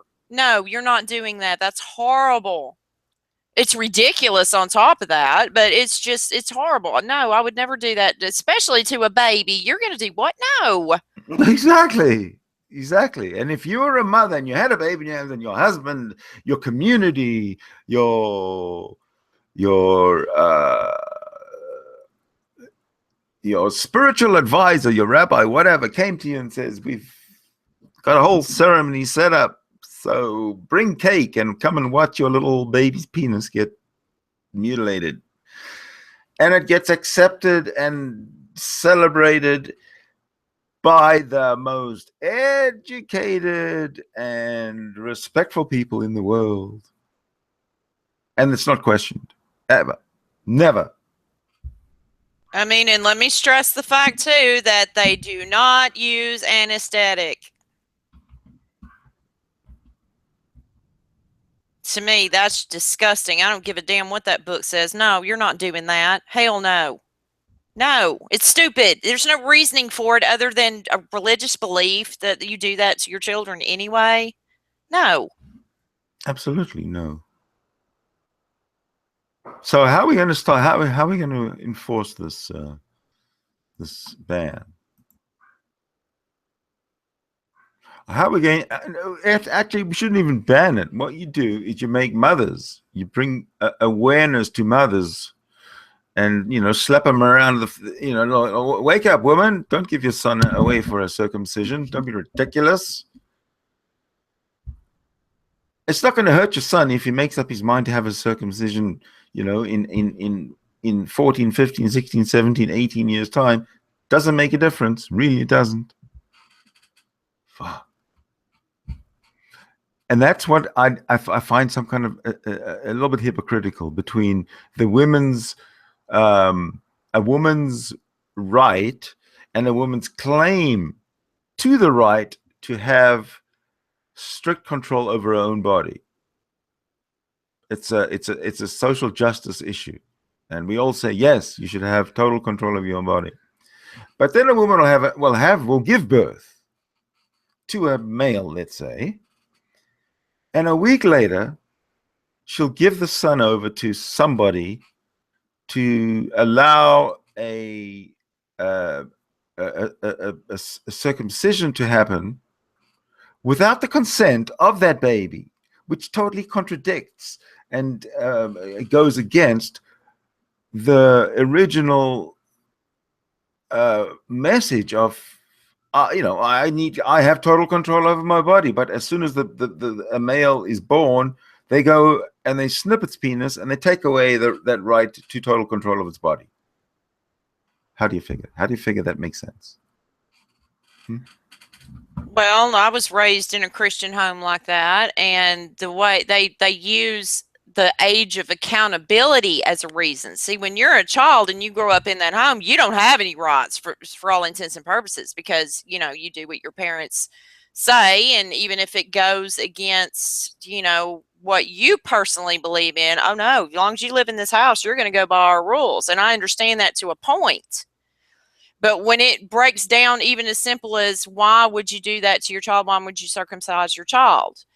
That child has no rights to them. They don't think about what that baby wants. All they think about is their personal belief, and that goes against anything else. That baby's wants and needs it doesn't factor in, because we're Christian. We have a child. It says that we are supposed to circumcise that child, so the child has no say. Well, this is true. However, I also say that grown-up women, they seem to facilitate and remove the guilt from the women who have circumcised their boys by, in later years, saying, "Well, I prefer a circumcised penis anyway, so it's okay." So they take away from the personal trauma and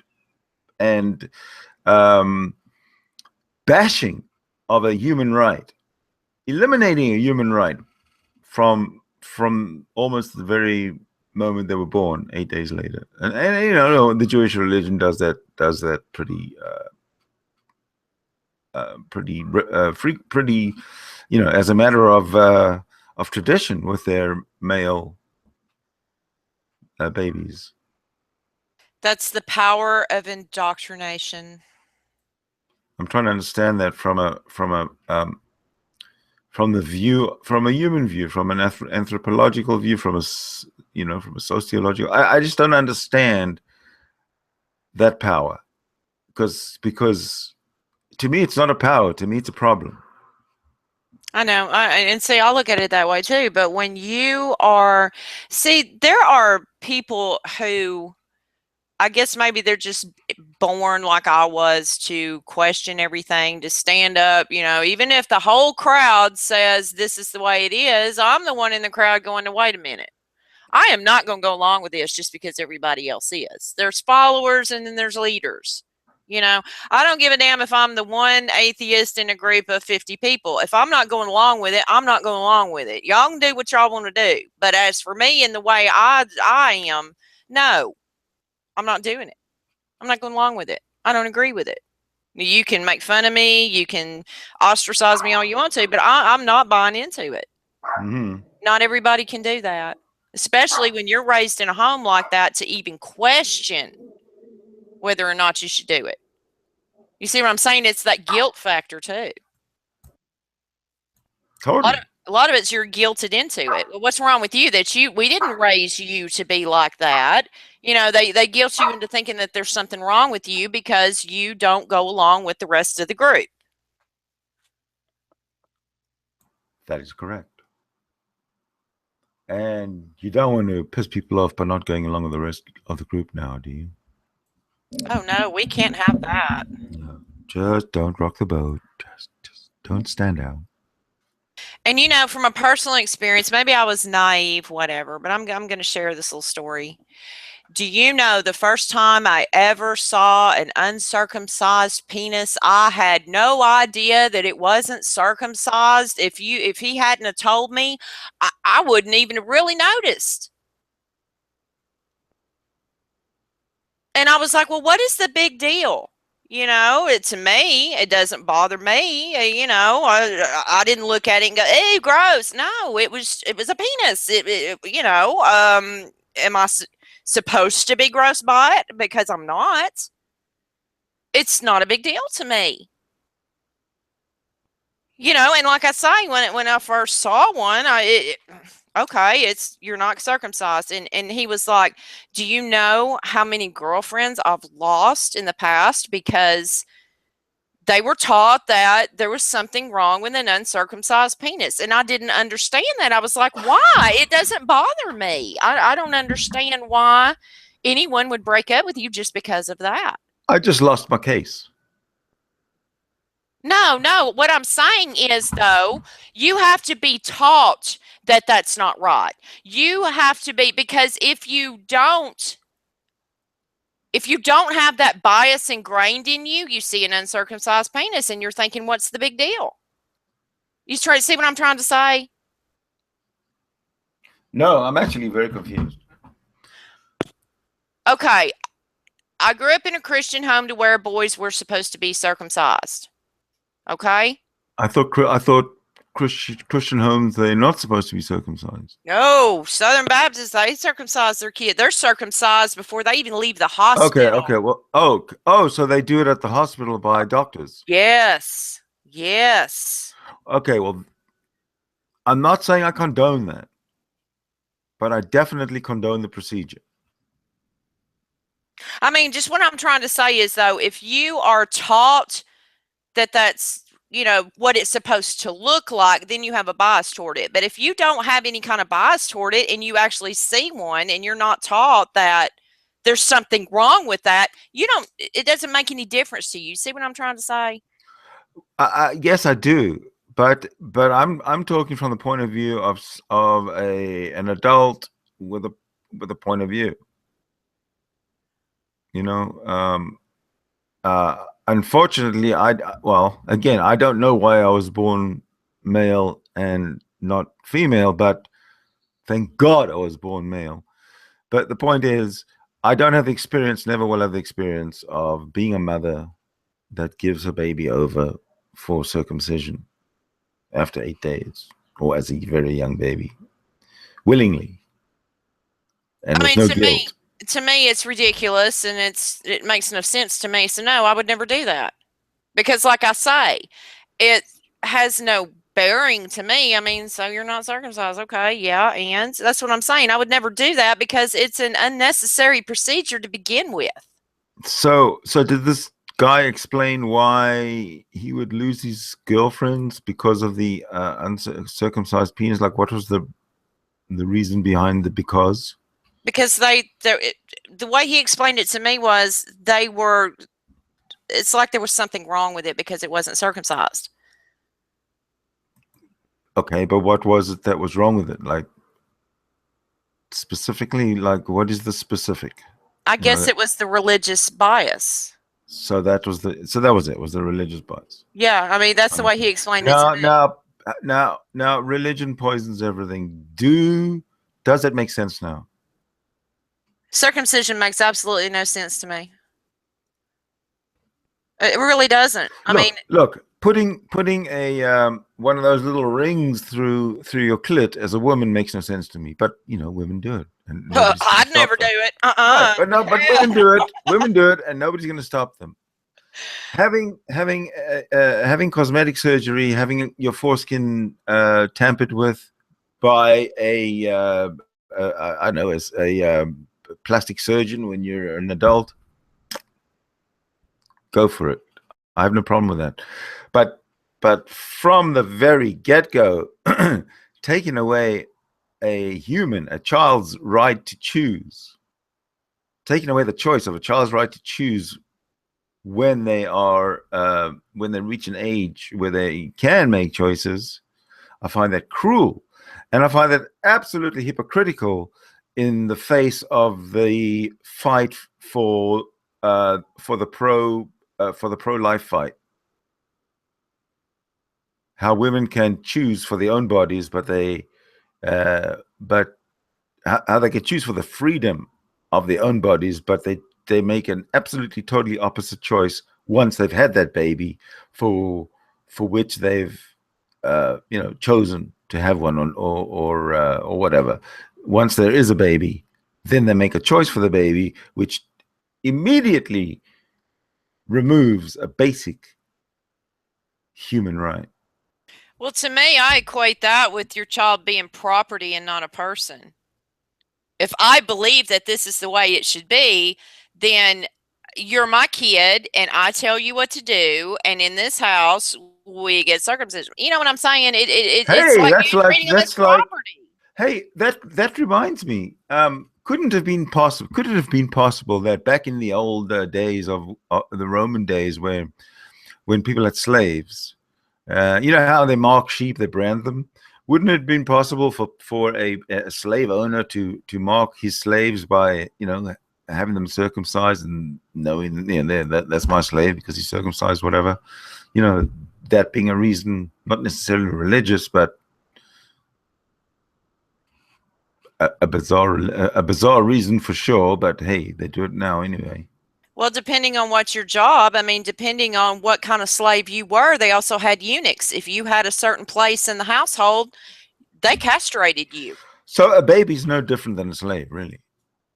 I mean, when you look at it that way, yeah, it's property. I mean, It's you're treating property. that child Yeah. yeah, it's an ownership thing. So they're treating that child as property according to the laws of treating slaves.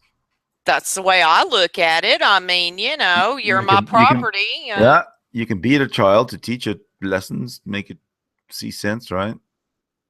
Exactly. Same to, yeah, you can beat a slave for, you know, insubordination and cheek, whatever. It's fucked up. Religion poisons everything. Get rid of it. Kill it now. Burn it with fire.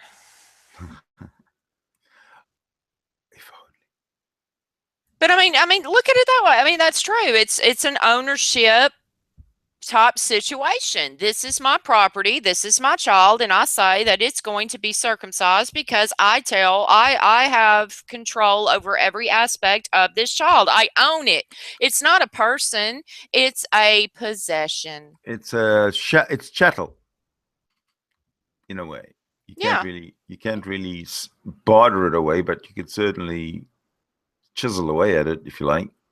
It's yours. Yep.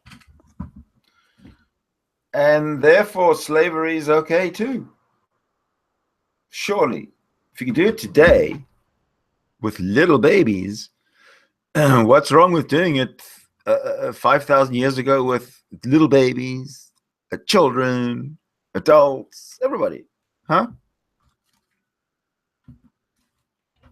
What? Well, you know, it's only okay in certain situations, you know. What's wrong with today doing it with the most vulnerable of all the possible choices of slaves? You know, you're gonna have babies, you're gonna have children, you're gonna have women, men, old, young, whatever. The most vulnerable is the baby, and that's the one you pick on to mutilate. Religion poisons everything. I'm gonna have to retitle this hang-up. Religion poisons everything.